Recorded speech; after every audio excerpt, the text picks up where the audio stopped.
Si llegaste a este video, no fue casualidad. Hay matrimonios donde no hubo traición, no hubo peleas, pero solo uno siguió buscando a Dios. Y cuando eso pasa, algo muy profundo comienza a desgastarse. Tal vez tú eres esa persona, la que sigue orando cuando el otro ya no ora, la que insiste en mantener una vida espiritual dentro de una casa donde ese lenguaje se volvió extraño, la que siente que habla de Dios, y genera silencio. No porque haya rechazo explícito, sino porque ya no hay eco. Duermen en la misma cama, comparten responsabilidades, se muestran como una familia normal ante los demás, pero espiritualmente, ya no caminan juntos. Y lo más difícil, es que nadie más parece notarlo. Y esa distancia no se anuncia, no llega con gritos, no se presenta como una crisis visible, se instala despacio, como un enfriamiento interior. Con el tiempo, empiezas a preguntarte cosas que nunca pensaste preguntar. ¿Estoy exagerando? ¿Estoy siendo demasiado intensa? ¿Será mejor callar para no incomodar? ¿Será que Dios me pide soltar, aunque yo no quiera? Y ahí aparece una de las heridas más silenciosas del matrimonio espiritual. La sensación de estar sola, incluso acompañada. No sola físicamente, sola en lo esencial. Si este tema toca algo de tu historia, quédate conmigo. Y si quieres, deja un comentario. A veces, ponerlo en palabras ya es una forma de descanso para el alma. Cuando solo uno camina con Dios dentro del matrimonio, no hay una ruptura clara que pueda señalar. No puedes decir, fue aquí. Fue ese día. Fue por esto. Lo que hay es desgaste. El desgaste de sostener sola la dimensión espiritual del hogar. El desgaste de intentar explicar lo que antes se comprendía sin palabras. El desgaste de sentir que la fe, que debía unir, ahora se para en silencio. Y lo más difícil es que nadie alrededor suele entender esto. Porque desde fuera, todo parece estar bien. No hay escándalo. No hay infidelidad. No hay abandono visible. Solo una distancia interior que pesa más de lo que se dice. La Escritura habla de la unidad como algo profundamente espiritual. En el Génesis se dice que los dos serán una sola carne. Pero esa unidad no es solo física. Es de alma. Es de dirección. Y cuando uno avanza espiritualmente, mientras el otro se detiene, no se rompe la alianza, pero se tensa. Eclesiastés dice que dos caminan mejor que uno. Porque se sostienen mutuamente.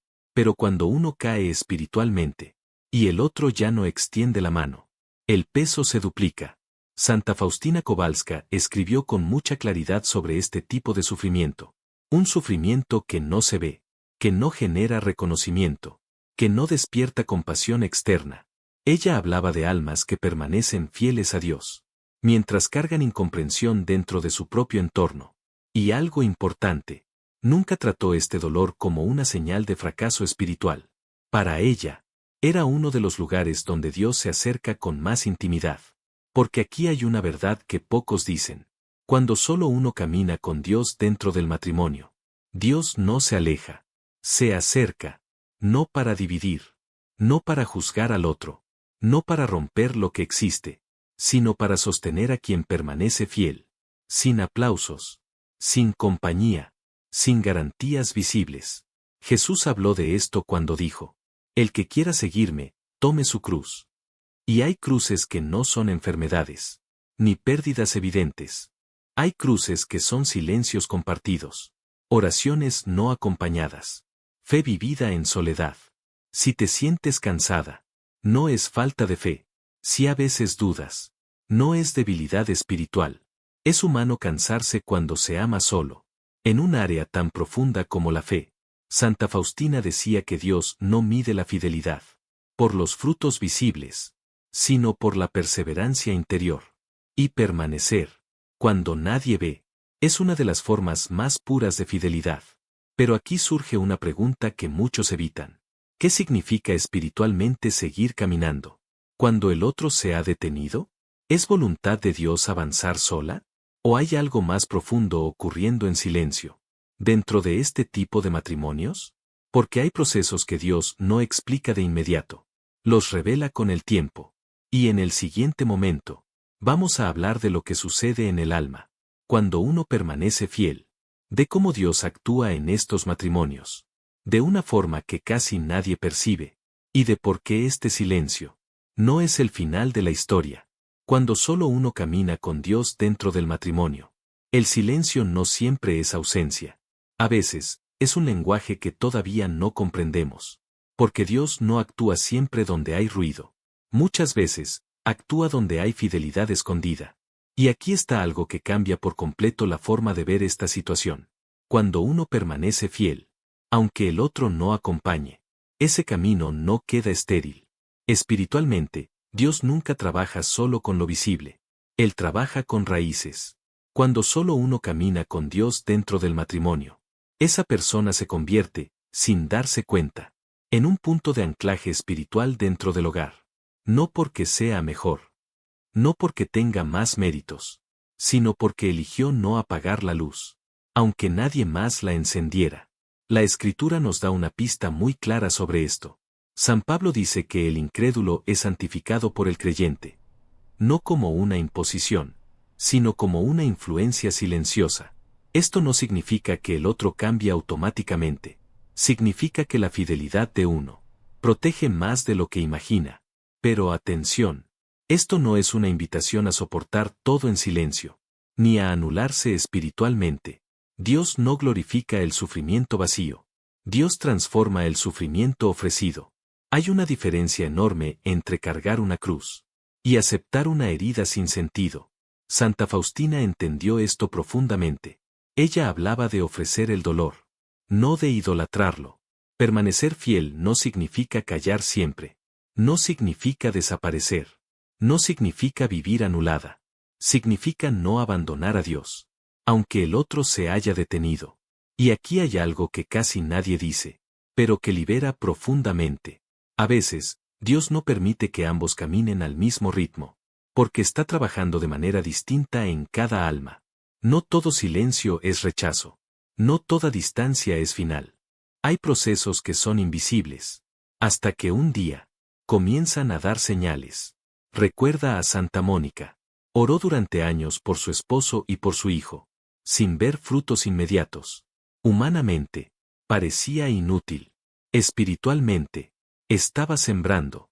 La fe vivida en soledad no se pierde, se acumula. Pero aquí viene algo que casi nadie está preparado para escuchar. Jesús mismo habló del grano de trigo, que cae en tierra y muere, antes de dar fruto. Y hay matrimonios donde esa semilla se entierra en silencio. Hay algo que necesitas escuchar con claridad. No eres responsable de la fe del otro. No eres responsable de su proceso espiritual. No eres responsable de hacer que despierte. Tu responsabilidad es permanecer fiel a lo que Dios te pide a ti. Santa Faustina repetía que la obediencia interior da más frutos que cualquier esfuerzo exterior. Dios no te pidió salvar a tu esposo. Te pidió no perderte a ti. Cuando entiendes esto, algo cambia. Dejas de caminar con angustia y empiezas a caminar con sentido. Ya no oras desde la desesperación, sino desde la entrega. Ya no esperas resultados inmediatos, sino que confías en el tiempo de Dios. Y eso no enfría el amor. Lo purifica. Tal vez hoy no veas cambios. Tal vez el silencio siga ahí.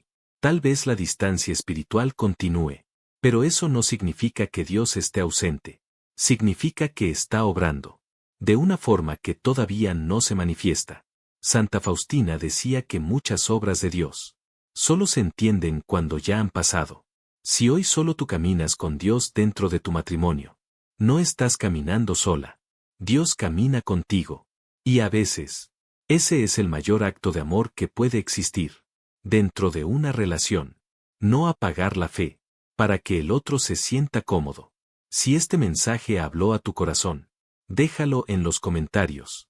Tal vez alguien que hoy se siente solo necesita leer lo que tú escribas. Y si quieres seguir profundizando en estos silencios espirituales, que pocos entienden, suscríbete al canal. Aquí seguimos hablando de lo que no siempre se dice, pero muchos viven.